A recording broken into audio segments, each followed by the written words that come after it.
A very brief word before we start. Thursday, April 6th, Greentown Labs in Somerville, Massachusetts. I hope you will be there, because I will be there recording a live version of the Carbon Copy. We'll also have a live roundtable with some leading New England energy reporters. It's going to be a night of networking and live conversation, and you should come hang out with us. We'll have folks from Postscript Media, Canary Media, and Greentown Labs, and you can come immerse yourself in the vibrant New England climate tech community.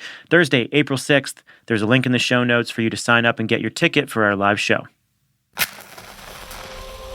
From the studios of Postscript Media and Canary Media. A few weeks ago, Time magazine staff writer Alejandro de la Garza found himself on the floor of a hotel room in Nevada with two guys trying to cook sulfur dioxide out of a tin can. We're pretty confident that, so it's sulfur lit on fire. Yeah. In the presence of adequate air, reacts with oxygen to make sulfur dioxide. So now we're going to try literal tin can, sulfur dioxide in there, on fire. Then we're going to connect this to the vacuum, running through a vacuum chamber in dry ice to try to precipitate some out. These two guys are Iseman and Andrew Song. They're the co-founders of Make Sunsets, a startup claiming to be implementing solar geoengineering by launching weather balloons filled with sulfur dioxide into the stratosphere. Their first experimental launch in the Mexican state of Baja resulted in a swift regulatory response from the Mexican government.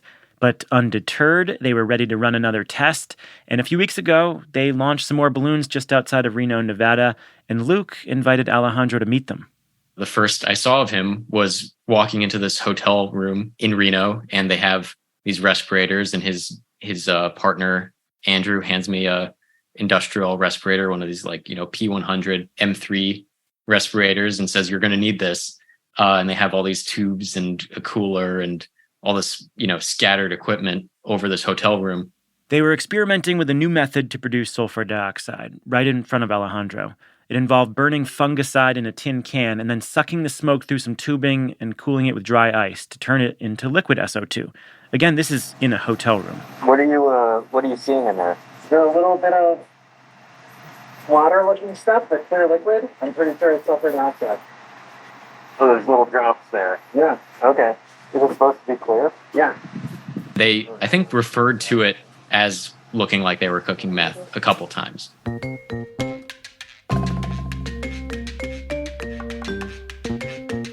Did at any point when you went into that hotel room and it looked like some weird drug manufacturing operation, were you like, what am I doing here? Yeah.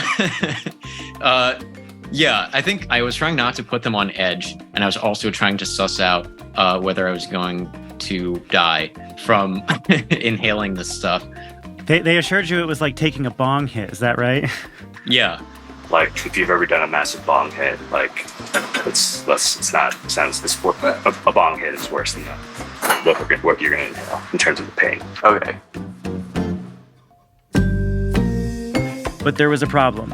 Luke and Andrew weren't collecting enough sulfur dioxide in their pressure cooker, so they reverted to their original method. They went to a local Walmart to buy a grill and then headed to a park. It was like a dog park, kind of on the outskirts of Reno. So they have this charcoal grill, and they dump a bunch of this fungicide in the charcoal grill and light it on fire, and then have a shop vac, and they're vacuuming the smoke from this burning fungicide into these garbage bags and then tying them off and putting them in this camper that Andrew has. Okay. Yeah. Please don't let that go. Please don't let that go. That will you. I want you to hold that in. And then taking those garbage bags out and trying to squeeze them through a vacuum cleaner hose into these weather balloons. Ready? Yep. I'm gonna squeeze this in. Good. We're gonna be way over full on that. Maybe what if he comes and can you lift your hand up more? And took it out into a field and filled it up with helium and tied it off and let it go. And so there were like people walking around when this is happening. Yeah. There was, families, kids, dogs, walking around. There was like these drifting clouds of sulfur smoke that would kind of sting your eyes if you walked through it, kind of drifting through the parking lot. I was under the impression that we were going to go out in the desert somewhere to do this launch. I didn't think we were just going to drive 10 minutes and go do it in this park. Gotta say, it felt a little weird letting go of that balloon, man. Yeah? Yeah. So we got clearance by the FAA. Like we issued a notum. Okay, so it was a legal launch. Yeah, absolutely. Despite the swift regulatory response their initial experiments got in Mexico, and the fear of spy balloons still fresh in America, there was no regulatory backlash to their recent launch near Reno. The amount of sulfur dioxide that they're releasing, I mean, for the record, is tiny. There's no federal regulation that prohibits someone from putting some of that burned sulfur in a balloon and letting it go. So for now, they can do what they want. Make Sunsets represents a turning point for the field of geoengineering, when rogue actors are pushing it from academic debate out into the real world. Any single person you talk to in solar and geoengineering research, whether they're the most bullish on it or the strongest against it, they all think that what Make Sunsets doing is a bad idea. This is The Carbon Copy. I'm Stephen Lacey. This week, a geoengineering provocation. Is Make Sunsets balloon launch an act of performance art or an open door to an uncontrolled climate experiment? Or both? The Carbon Copy is supported by Scale Microgrids, the distributed energy company dedicated to transforming the way modern energy infrastructure is designed, constructed, and financed. Backed by Warburg Pincus, Scale sets up their customers for success by creating more certainty and simplicity from start to finish. They are technology agnostic, with the mission of finding the most effective and optimized infrastructure for each project's specific needs. Distributed generation can be complex. Scale Microgrids makes it easy. Visit scalemicrogrids.com to learn more. The Carbon Copy is supported by Fish Tank PR, a public relations, strategic messaging, thought leadership, and social media agency dedicated to elevating the work of early-stage and established companies that are taking on some of the most pressing climate and energy challenges of our time. From making sure your next announcement is heard to helping find relevant industry events to tell your story, Fish Tank PR is here to help you. To learn more about Fish Tank's approach to clean tech and their services, visit fishtankpr.com. That's FISCHPR.com. We'll link to it in the show notes.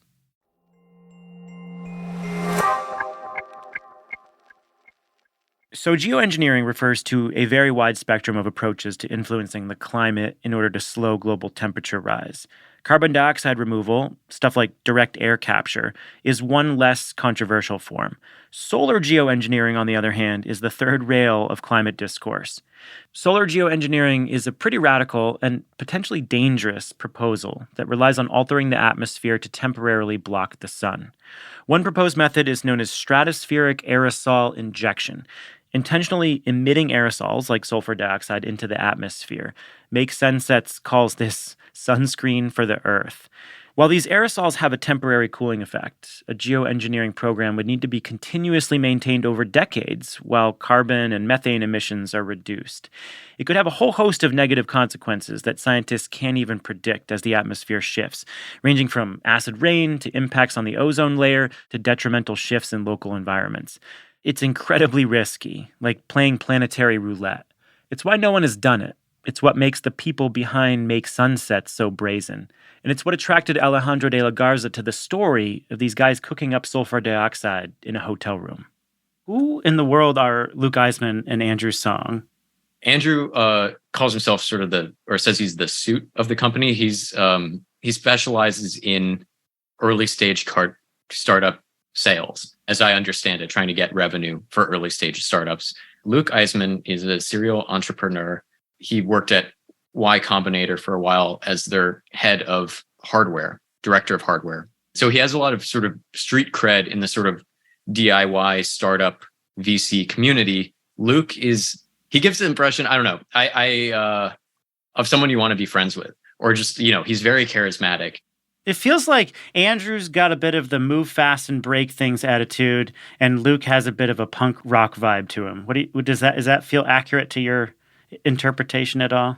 I think that's basically right. I think Andrew is move fast, break things, sort of in the more like very, very much the typical Silicon Valley line, and Luke is just strictly breaking things. I mean, he makes things too, and then they break, and then he makes other things, and they also break, and then he makes a third thing. I mean, that's sort of his deal. He's the build it, figure it out as we go, fly the plane while we're building it kind of guy. At no point did I hear the words atmospheric scientist in that description. He is not an atmospheric scientist. So I met Andrew in October at a conference. I knew nothing about the company. I had never heard of them before.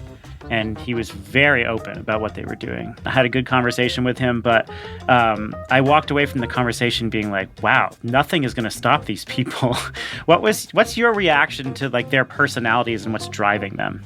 I'm sure Andrew probably told you at the time they want to save the world. Like that's their plan. And they're not going to let anyone tell them that it's a bad idea. Make Sunset's business model rests on this idea of a cooling credit. Now, it's like a carbon credit, these tradable certificates for carbon emissions created on the idea that those emissions will be cleaned up elsewhere, maybe by planting trees, restoring an ecosystem, etc. Make Sunsets goes a step further than that, claiming to sell credits that will cool the planet directly through solar geoengineering. So for $10, you can buy a promise from Make Sunsets that they're going to inject 1 gram of sulfur dioxide into the stratosphere. And also that 1 gram of sulfur dioxide, they say, will offset the emissions of 1 ton of carbon dioxide for a period of 1 year. So basically you're canceling out 1 ton of carbon dioxide emissions for 1 year for $10. That's the pitch. To be clear, this claim is in no way scientifically backed or verified. Here's Dr. Kevin Surprise, a scholar of geoengineering at Mount Holyoke College. I'm still not entirely sure where they got those numbers from. They really, at this point, don't have any way to measure whether or not they're actually releasing the proper amount of sulfur, if it's making it into the stratosphere. And it's, easy, like these just round, easy numbers of correlation from 1 gram to 1 ton just seem really dubious and more of a marketing scheme than anything backed up scientifically. There is a ton of debate within the geoengineering field about methods and morals. Out of all the unknowns and disagreement about geoengineering, researchers do agree about one thing. What Make Sunsets is doing is a bad idea. For some of the folks who are, more pro geoengineering, that might have to do somewhat with the fact that Make Sunsets maybe they think is making them look bad or making the field look amateurish. But regardless, none of them like it. We spoke with a couple of experts who agreed with Alejandro's characterization. Here's Mount Holyoke College's Kevin Surprise again. And so the brazen attempt to attract investors and attract customers through selling cooling credits with this kind of dubious scientific link that we talked about earlier is kind of the worst manifestation of how this technology one of the worst manifestations of how this technology might come about. This is a great example of the ways in which the scientists who are researching this stuff are well-meaning and well-intentioned and are attempting to be very careful. But even with those safeguards that they're trying to impose on themselves, they are not going to have control over how this technology actually operates in the real world. We also spoke with Dr. Holly Buck, a geoengineering expert at the University of Buffalo. Her biggest fear is that the project will delegitimize the entire field of geoengineering. I mean, the main danger is that it inhibits the very real research that we need because people are too alarmed from the whole topic, or they just write it off. And then the scientists who I hope would be doing the good work on this can't continue their work.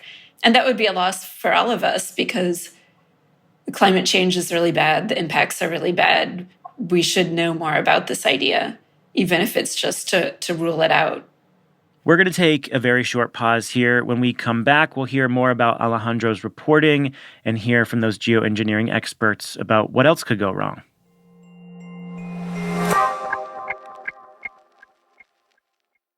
The Carbon Copy is brought to you by Scale Microgrids. Did you know Scale Microgrids does a lot more than build industry-leading microgrids? Well, they do. Combined with technical expertise, Scale finances and acquires distributed energy projects of all sizes. At Scale, the engineers, designers, lawyers, accountants, and project finance experts all work under the same roof, which cuts out external intermediaries that add complexity, risk, and costs for developers and customers. Whether you're building microgrids, EV infrastructure, community solar, combined heat and power, or battery storage, set your project up for success with Scale. They create more certainty, simplicity, and cost savings in your electrification process. Go to scalemicrogrids.com to learn more. The Carbon Copy is supported by Fish Tank PR, a public relations, strategic messaging, thought leadership, and social media agency dedicated to elevating the work of early-stage and established companies that are solving some of the most pressing climate and energy challenges of our time. Fish Tank's approach to working with clients is focused on leveraging deep industry and media expertise and relationships to craft compelling narratives that resonate with journalists as well as investors, customers, and talent recruitment. You can think of Fish Tank as an extension of your own team, from making sure your news is heard to helping find events where you can tell your story. Fish Tank PR is here to help you. They help translate complex ideas and technologies into tangible, compelling content that resonates with your target audiences, so you can stay focused on bringing technology at scale to market. To learn more about Fish Tank's approach to clean tech and their services, visit fishtankpr.com. That's FISCH tankpr.com, and you can find the link in the show notes.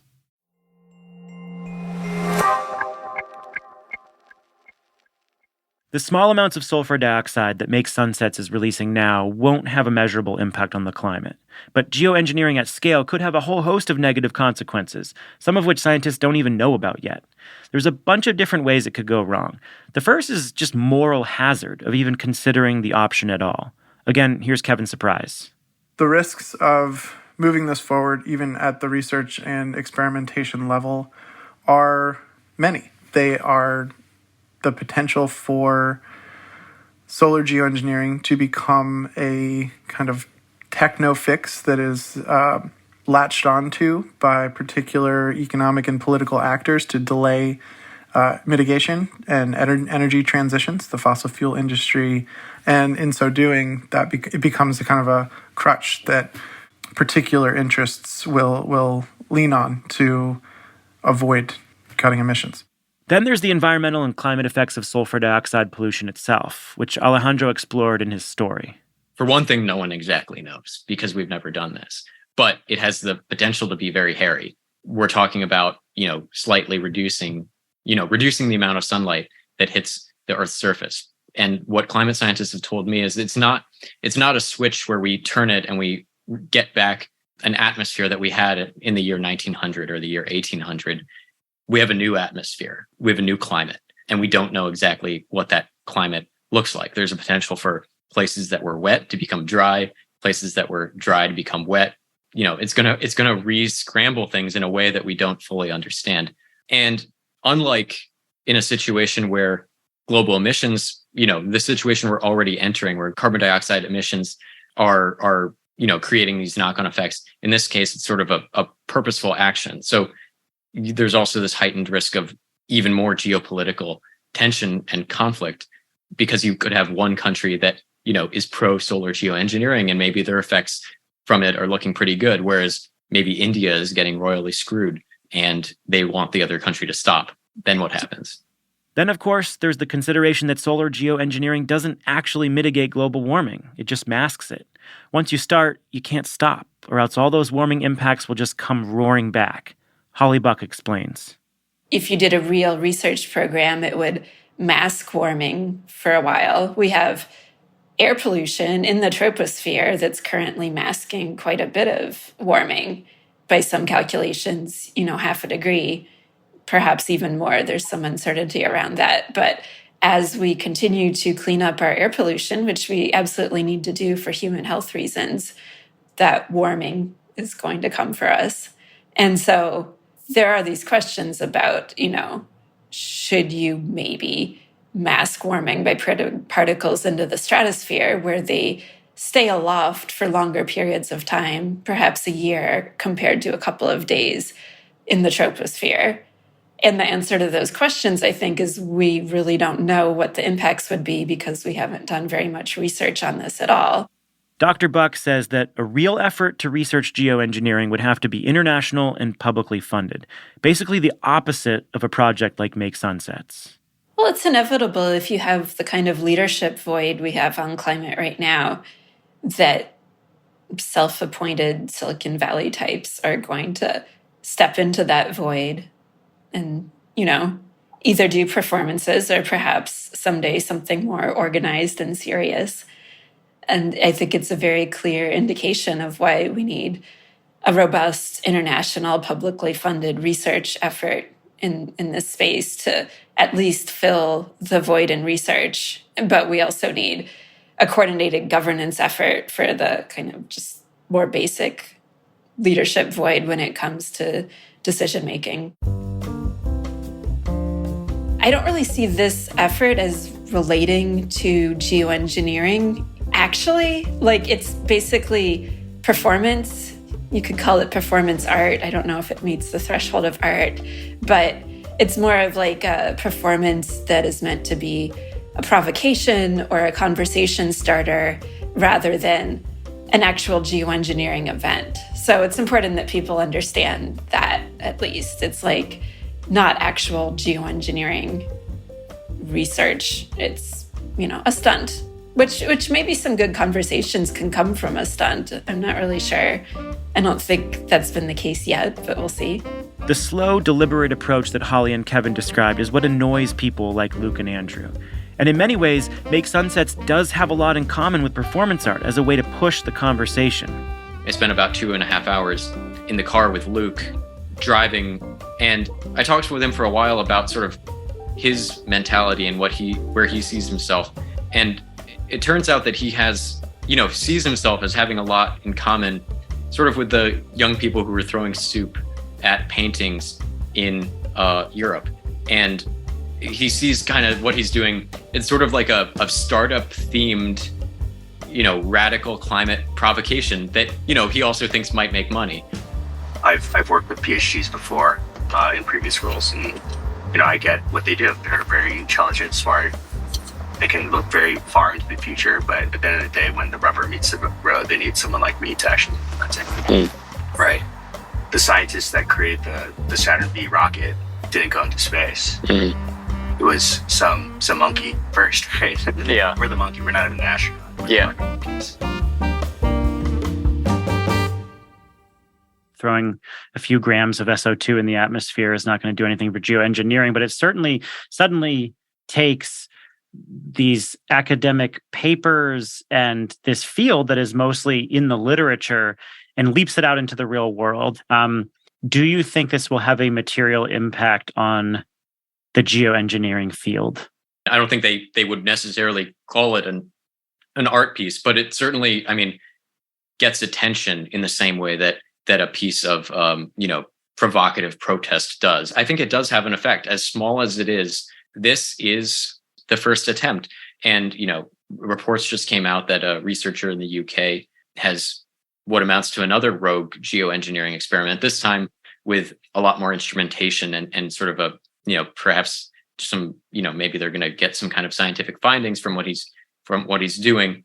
But what Luke and Andrew did will always be the first one. Some kind of critical mass has been reached where 2 years ago, a strongly worded letter from indigenous groups and Greenpeace and other environmental organizations was enough to dissuade the researchers at the time from doing this kind of thing.